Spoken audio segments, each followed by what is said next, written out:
The episode begins with a giant being tortured by the enemy because he refuses to answer their questions.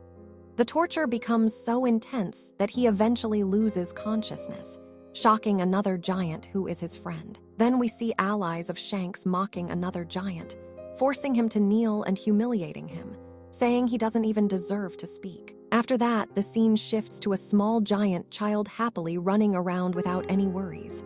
Suddenly, he trips, and when he looks at what caused it, he sees the two previous giants lying on the ground. However, it turns out this was just his imagination, and he is actually somewhere else. Next, we see Shamrock and his subordinate leaving the area. The story then moves to Luffy, who is eating raw meat and enjoying it. An old giant carries him and tells him that this is one of the best types of meat they have, and that Luffy did a good job hunting it. Later, some giants say they are willing to sacrifice things to repay Luffy and his friends for saving their lives. Luffy thanks them, but they respond that they are the ones who should be grateful, and they plan to repay him no matter what. They also tell him they have plenty of meat, so he can eat as much as he wants. We then see the giant child trying to eat meat at the table, but feeling shy. The old giant talks to Luffy and explains that humans rarely come to this place because it is very hard to reach and extremely dangerous, so most people avoid it. In another scene, Shamrock is in the snow with his subordinate, looking serious and sharp. Then Usopp, as usual, starts telling lies to the giants. He claims that he killed Ors, the great warrior, and defeated him. The giants are shocked at first, then they begin praising him and celebrating that Usopp is on their side. Next, Jinbe catches the attention of a giant girl. She tells him she has never seen someone from the Fishman race before and looks at him with amazement and excitement. She says she would love to visit their homeland someday. Even her friend joins in, saying he wants to see mermaids and thinks they must be beautiful. Suddenly, Sanji starts talking to himself, saying, "Beautiful mermaid," and shouting that mermaids are the embodiment of beauty. A giant gets excited hearing this, but then Sanji adds that giant women are even more beautiful, saying it in his usual comedic way. Nami looks at him in disgust. Zoro then comments that many giants here have never seen the outside world. Nami agrees, saying she used to think all giants were just pirates. Brook is then seen walking around, and some giants ask him who he is. Brook gets excited and starts singing, asking, "Who am I?" while the giants cheer him on. Zoro remarks that the place seems peaceful for now, but right after he says that, danger approaches in the form of Shamrock and his subordinate. A beaten giant apologizes to Zoro and Nami for what he did earlier. Then a very beautiful giant woman appears and says she won't forgive him, telling him in a scary tone to apologize properly. Inside, he's actually happy that she's being harsh with him. Zoro says there's no need to apologize as long as no one was hurt, but if someone had been injured, he would make him regret the day he was born. The giant becomes terrified and collapses, and other giants quickly pull him away from Zoro and Nami.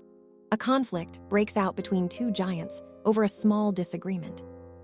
Then an old giant speaks with Luffy and says the world has been destroyed twice, and each time Joy Boy appeared. He wonders whether Joy Boy was a hero who saved the world or a villain who destroyed it, saying that whenever he appears, massive change follows.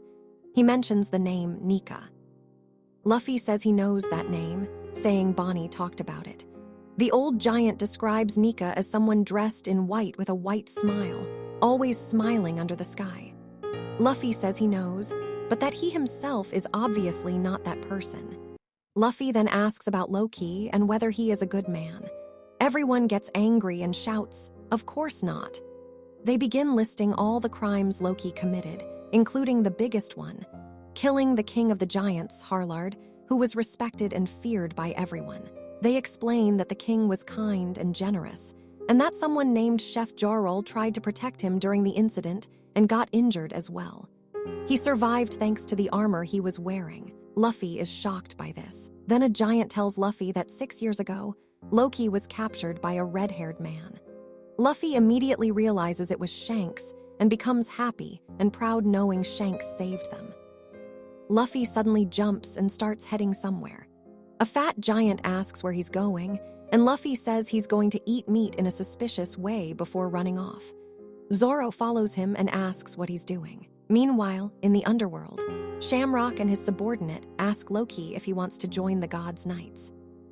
Luffy explains that Loki told him he would reveal everything he wants to know, including Shanks' current location, if Luffy brings him the key and frees him.